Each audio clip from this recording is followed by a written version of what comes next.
ये आने के बाद ये हालत है। तो इक़्तिदार और पावर आने के बाद उसके हालात बदल जाते। तो मैं आपसे यही गुजारिश करूंगा कि ऐसा नहीं है कि भाई रंजीत आलो हम औरंगाबाद में रहते, जहाँ भी मुसलमानों को कलमे वालों को तकलीफ होंगी हम इंशाल्लाह जरूर बदलेंगे, मजलिस वहां पे आएंगे, इलेक्शन का रिजल्ट कुछ भी हो, मगर जहाँ जहाँ मुसलमान रहते हैं हमारे उसके हस्ते खड़ी हुई है। दूसरी बात, हमारे महानगर पालिका के अंदर हर शिवसेना बीजेपी की सत्ता है।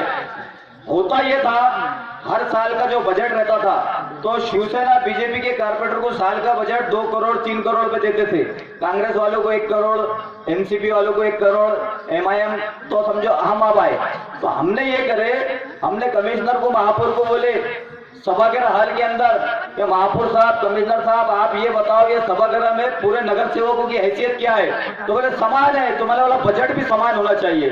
तो उसका असर ये हुआ, एमआईएम ने उसका विरोध करी तो हर वार्ड में हर नगर सेवक को 1-1 करोड़ का बजट मिला। शिवसेना के भी कारपोरेटर को 1 करोड़ रुपए मिले, हालांकि सत्ताधारी है, एमआईएम के भी कारपोरेटर को 1 करोड़ मिले। उनका सत्ता में रहना कोई मकसद कुछ कामयाब नहीं हो सका, उनको भी 1 करोड़ और हमको भी 1 करोड़। हमने साल का बजट 1-1 करोड़ रुपए लाए और अल्हम्दुलिल्लाह हमारे वार्डों में 2-2, 3-3 करोड़ रुपए के काम हो चुके हैं। और रही बात राष्ट्रवादी कांग्रेस की, तो मैं एक वाकया सुना दूं आपको राष्ट्रवादी कांग्रेस का। जब राष्ट्रवादी कांग्रेस सत्ता में थी, जब वो इख्तिदार में थी, जब आर पाटिल गृह मंत्री थे, तो मालेगांव के अंदर बम ब्लास्ट हुआ। आपको मालूम है, मालेगांव से मस्जिद के अंदर बम ब्लास्ट हुआ तो मुस्लिम नौजवानों को उठा के डाल दिए। मुसलमान अगर शराब भी पिए है ना, ये हरकत नहीं कर सकता। ये पूरे महाराष्ट्र के मुसलमानों को समझ रहा था, मगर उन्होंने क्या करे, जबरदस्ती मुसलमानों को उठा के डाल दिए मस्जिद के ब्लास्ट में।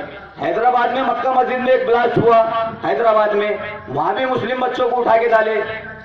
हैदराबाद के अंदर 5 से 7 मुस्लिम बच्चों को उठा के डाले तो हमारे एमआईएम के आमदारों ने हैदराबाद की असेंबली में हंगामा कर दिया और यहाँ पे राष्ट्रवादी के मुस्लिम आमदार होने के बावजूद उन्होंने असेंबली में लपकुशाई नहीं की। उसका असर मैं ये बता रहा, देखो राष्ट्रवादी कांग्रेस की यहाँ सत्ता, गृह मंत्री आर पाटिल मुसलमान बच्चों को उठा के डाले। अभी अभी साल भर पहले उनकी जमानत तो हुई। हैदराबाद के अंदर पावर एमआईएम का ये था, उन्होंने जामीन नहीं लिए, बच्चों को 22 बरी छुड़ाए और 5-5 लाख रुपए दिलाए। और ये मालेगांव के अंदर जो है तो आज भी बच्चे जामीन पर छुटे हुए, उनके ऊपर केस बरी नहीं हुआ। यही राष्ट्रवादी कांग्रेस जो मुसलमानों जो सेकुलर का दावा करती, उन्होंने मुस्लिम बच्चों को जेलों में बंद करे। अरे मालेगांव की बात छोड़ो, परभनी से ख्वाजा यूनुस का क्या हाल हुआ, आज तक उसकी मां की लाश को तरस रही। यही आर पटेल राष्ट्रवादी कांग्रेस का गृह मंत्री था, मरदूद कैंसर से मरा, उसको ख्वाजा यूनुस की मां की बदुआ लगी उसको तो कैंसर से मर गया हो। और रही बात शिवसेना की, मैं एक ही बात बोलूंगा साहब शिवसेना के ताल्लुक से, बाल ठाकरे मर गया मरदूद। क्या कहा था बाल ठाकरे ने कि जिसने बाबरी मस्जिद शहीद की है, अगर वो शिव सैनिक होंगे तो मुझे फख्र है कि उन्होंने बाबरी मस्जिद शहीद की थी। क्या इसके बाद भी आप शिवसेना को वोट देंगे? बाबरी मस्जिद की एक-एक गेट आपको हशर के मैदान में जवाब देना पड़ेगा। बाबरी मस्जिद की एक-एक गेट आपसे सवाल करेंगे।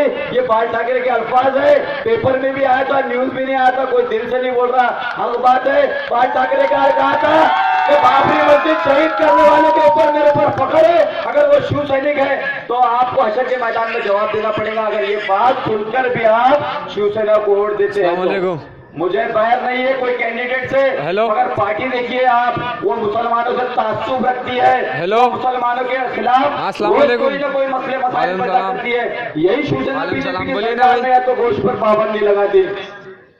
आप कुछ मालूम है ये बात? और आखिरी बात मैं आपको बता दूं कि मजलिस इत्तेहादुल मुस्लिमीन का मामला ऐसा है कि लोग उसे फिरका परस्त पार्टी बोलते हैं। अरे वो फिरका परस्त नहीं, मुस्लिम परस्त पार्टी है वो। मजलिस इत्तेहादुल मुस्लिमीन मुस्लिम परस्त है। और कांग्रेस का तो नामो राष्ट्रवादी कांग्रेस की एक और बात बता दूं मैं आपको, महाराष्ट्र में जब राष्ट्रवादी कांग्रेस की और कांग्रेस की सत्ता थी, इन्होंने क्या करे, हैदराबाद के अंदर एमआईएम के 9 आमदार, 1 खासदार और 1 महापौर, यहाँ पे महाराष्ट्र के अंदर 2.5 करोड़ मुसलमान, 2.5 करोड़ ये सॉरी मुंबई के अंदर, और पूरे महाराष्ट्र का क्या है नासिर टोटल? नहीं मुस्लिम कितने टोटल महाराष्ट्र में? 2-2.25 करोड़ मुसलमानों की तादाद। और हैदराबाद के पूरे स्टेट में 40 लाख मुसलमान है सिर्फ।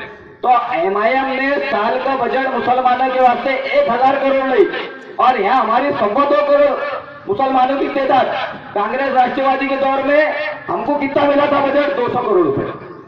आप पावर में तो एमआईएम का हैदराबाद में क्या हिस्सेदार, उनकी सत्ता नहीं होने के बावजूद हमने वहां पे 1000 करोड़ का बजट लाए, और यहाँ पे कांग्रेस राष्ट्रवादी की जब सत्ता थी तो 200 करोड़ का बजट, 2 करोड़ मुसलमानों के वास्ते 200 करोड़ का, और वहाँ 40 लाख मुसलमानों के वास्ते 1000 करोड़ का बजट। तो ये हिस्सेदार की ताकत है।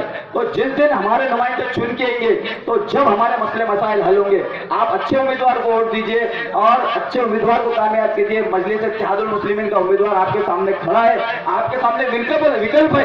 चलो पहले विकल्प नहीं था हमारे पास, पहले हमारी मजबूरी थी कि कांग्रेस को दे दिए, राष्ट्रवादी को दे दिए, इसको दे दिए। आज हमारे पास तो विकल्प है ना, मजलिस इत्तेहादुल मुस्लिम। तो मजलिस इत्तेहादुल मुस्लिमीन को कामयाब कीजिए, मेरी आपसे दरखास्त है। आखिर में एक ही बात बोलूंगा, मजलिस को कामयाब कीजिए, और चंद अशार पे अपनी बात खत्म करूंगा। अर्सिंत मचलती किरणों ने अब सोने शबे गम तोड़ दिया, अर्सिंत मचलती किरणों ने अब सोने शबे गम तोड़ दिया, अब जाग उठे हैं दीवाने, दुनिया को जगाकर दम लेंगे। ये बात आया है दुनिया पर, हम फूल भी है तलवार भी है, ये आपस में जहां महकाएंगे, या खून में नहाकर दम लेंगे। सोचा है कफीलत कुछ भी हो, हर हाल में अपना हक लेंगे, इज्जत से जिए तो जी लेंगे, या जामे शहादत पी लेंगे। खुदा हाफिज़।